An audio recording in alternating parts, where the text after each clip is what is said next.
Welcome to Magic Rules.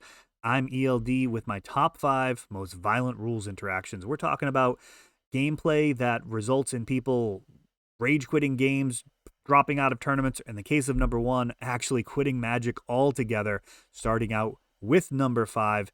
This one you might actually think is a moto bug if it happens to you in Magic Online. Dryad Arbor is one of those cards that can be very welcome when you draw it in your hand, or fetch it out against an opponent that has some counter spells, and you just need to do those final points of damage, get past their blockers. However, if one of those blockers is a Containment Priest, this is going to end so very badly. If you choose the Dryad Arbor as your land for turn or to fetch out, it will just not go to the battlefield, instead go immediately to exile, and you're just on to the next game action. That one feels super bad, as you're just immediately throwing the card away, getting no value. Even if you have a lightning bolt in hand, you can't even respond to your blunder by killing the Containment Priest. You are just throwing the game away in immediate fashion. All right, number 4. This one came up at one of our Premodern opens. Akroma. She's a lovely lady. And at one point, this interaction did work for a glimmering point of time, for a shining moment. You could actually Animate Dead her. However, the way the rules work now, Animate Dead cannot be attached to Akroma. She has Pro Black. This whole thing does not work. So Animate Dead is basically thrown in the trash, and Akroma is not even going to stir from her resting place. So understandable. Some people might have nostalgia for that tiny amount of time where this actually worked. I believe it was around 9th edition, where they changed the rules and added in auras. And at that point, it was a little inaccurate because Animate Dead referred to sacrificing the enchanted creature, and because the enchantment didn't actually go on to Akroma, you didn't end up having to sacrifice her. But they quickly cleaned that up, and now it just works to bring disappointment to anybody that attempts to make that happen.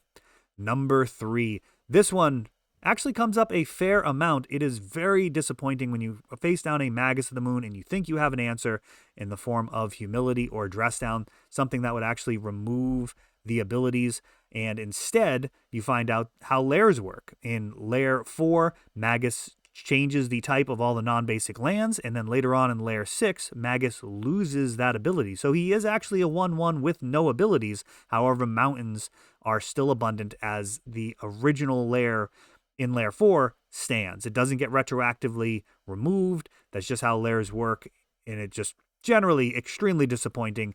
You can see when someone has a Dress Down in play against a Magus that you know you're going to ruin someone's night. Number 2, this one was one of the more brutal judge calls I've ever seen.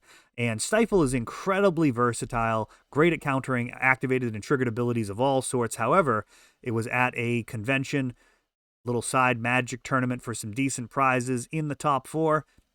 I see the other match. Opponent raises their hand and says, "Hey, can I stifle Dark Depths trigger?" The judge walked over, said yes, and walked away.